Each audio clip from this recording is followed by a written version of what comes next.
Right, good afternoon everyone. I've got the inevitable task of waking everybody up, preparing for Jonathan's excellent keynote. And what I'm going to talk about is a bit of mobile technology and security around mobile technology. For anyone who doesn't know me, I'm in Hazlewood. Even though I'm a salesman, I am technically trained. But luckily enough, I do speak English, so you won't hear any technical jargon from me today that you might have to guess about, all right? As a company, the company that I work for is Fairsurf. We do two different things. We look after networks and put them in.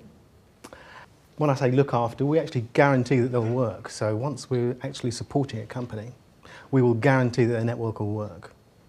Interesting concept. So much so that if we don't succeed in that, we give money back.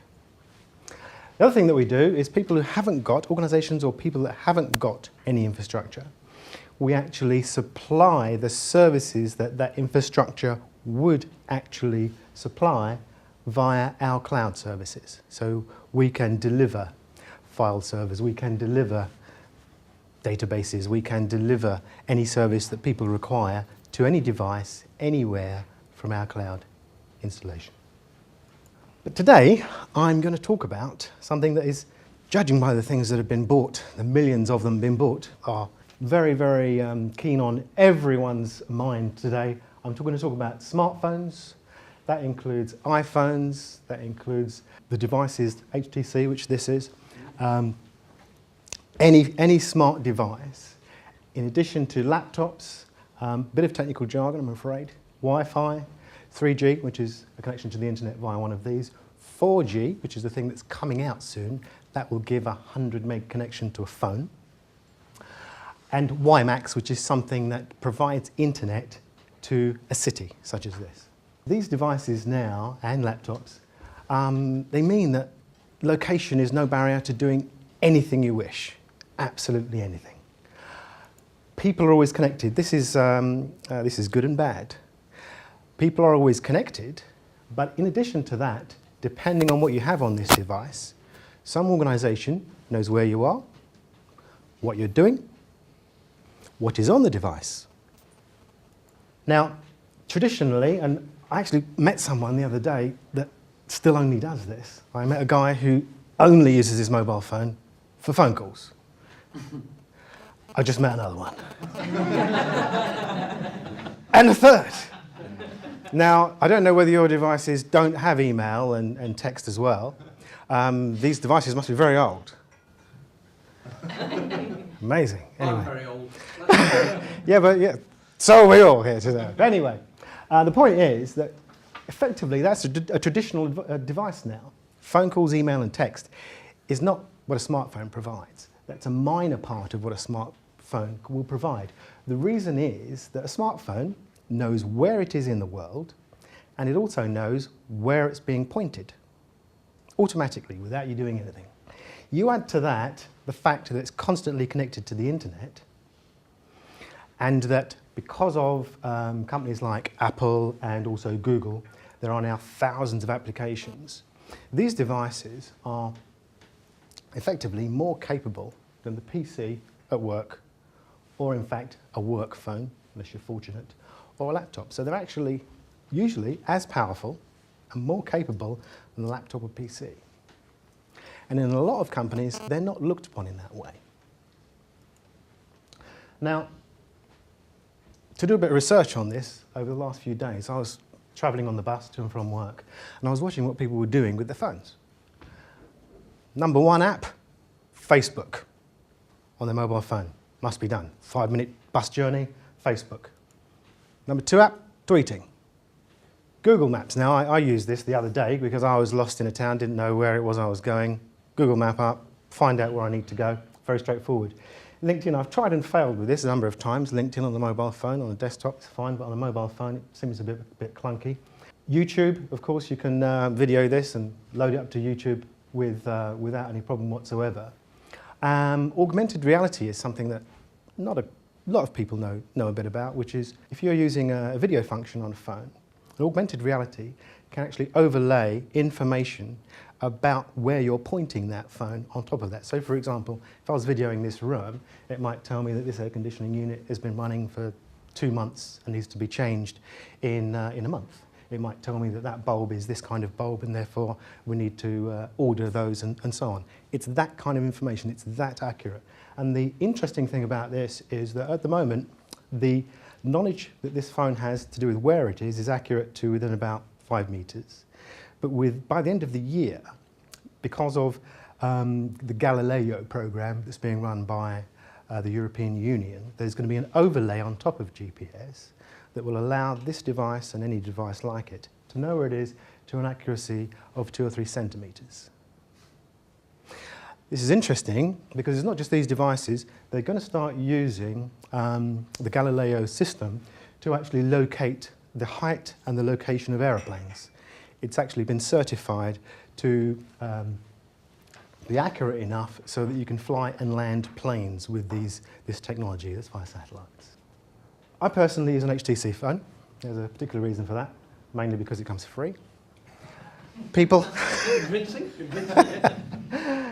But millions of people have bought iPhones, iPads, Android phones, and the reason is because it's so capable.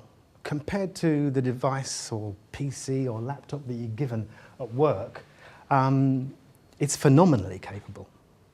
To actually put the same kind of effort into running on a PC would be an amazing amount of work. Because of the thousands of applications that have been written by different people, these devices now are phenomenally desirable by people. Now, this is good for the individual, but it's a problem for businesses. And the reason for that is people take them to work and they use them to connect to the network at work. Now, as we support networks, what this is effectively doing is because, needless to say, if loads of people have got iPhones, they connect to their work, then the responsibility of keeping that device up to date, virus-free, malware-free, lies with the individual. And that's a particular problem if a company like us is responsible for keeping that network free of malware and viruses. So therefore, companies, and not many companies are actually aware of this threat, because it is a threat. This device, I've got a laptop down there that I'm using for the presentation, but this device is more powerful than the laptop. The laptop's 18 months old. This device is more powerful and more aware of what's going on. Now the point about this is the last thing that anyone who is running a business would want is for an individual who's working for them to bring in, for example, a piece of malware that will take the information data out of their company and, for example, send it somewhere that's unauthorized, the opposition, for example. This can easily happen via a mobile. Whoever's seen me present before, this is a similar slide that is the threats to do with at a company. But with mobiles, there are more. And the reason for that is because there are so many personal devices out there. Controlling these sort of devices is extremely important. If I lose this device, this is connected to our network is connected to all of our clients' network. If I lose this device, it must be a trivial matter for me to destroy the information on it and to make it into a brick. It is. We can do it within 5 minutes. That's how important it is to us. It must be looked upon that you are going to lose these devices, and that's how important it is. We manage this from our office using servers, so we actually know what's on here, what's running on here, and what is allowed to be on there. If I lose it, the information on there is encrypted, so someone like me would need to hack in probably for about a month and a half, by which time the encryption would have been changed. So it's pointless someone trying to hack this device. So if I lose it, they can't get the information, and they certainly can't get back to our office by using this device. And that's how important these things are to organisations today. As I've said, because this is so capable, from the IT point of view, it has to be treated, and it doesn't matter whether it's an iPhone, Android, HTC, it has to be treated exactly the same as we would a laptop or a desktop. So therefore, virus needs to be controlled. Malware needs to be controlled. When you're installing apps, you must look at the provenance it comes from. Who's the vendor? Do you really know what it's going to do? One of the things that we've seen is with a new application that's downloaded to one of these, you must check to see what information it's interacting with on your device. Is it interacting with, for example, your address book? Is it going to mail your address book to somebody else? You need to know before you install it. What resources is it going to use? Because this device knows where it is, do you really want someone to be able to track your whereabouts that you don't know about, that might sell the information to a bunch of thieves who knows you're out, goes around to your house, empties your house because they know you're out? Simple as that. The other thing is, applications can be set up on these devices to do anything. These devices can send the information back to the manufacturer or to anywhere else they so wish. You need to find out what the application is doing. Very important. As I've said before, you need to make sure that if a device is lost, it can be destroyed. Trivially, very easily. Extremely important. And in addition to that, to make sure that the information that is on there, hopefully it's not login information for banks or anything like that, but it needs to be secure so that in the event that it is lost, you can actually make sure that that device, that information on the device is secure.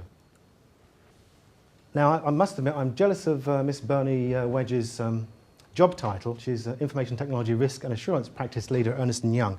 I don't think I've had a job title ever that long, but she's noted that there is a trend towards anytime, anywhere access to information. This has significantly changed the business environment. From the IT point of view, it certainly has. We see these as a threat. We embrace them, but they need to be controlled and managed. She also sees there's no getting away from the fact that organisations are operating in a world that requires borderless security. Now, that probably doesn't mean very much to most people in this room. When we set up a network ordinarily, for example, if it was for this hotel, there would be edge protections, firewalls, so that we could control what is being connected to in this building. There would also, I've no doubt there's wireless here, there would be control to do with the wireless. But once these come on the scene, you then need to control these devices because this is effectively a way into the network. So that's what it means by borderless security. There has to be security on that device as well. And this is probably our sales here, because companies have the choice. They can either invest in the technology to minimise their exposure or accept the risks. That's basically the options when using these devices. So that is my presentation. I'm Ian Hazlewood from Fairsurf. We provide cloud solutions and IT solutions that align with business goals.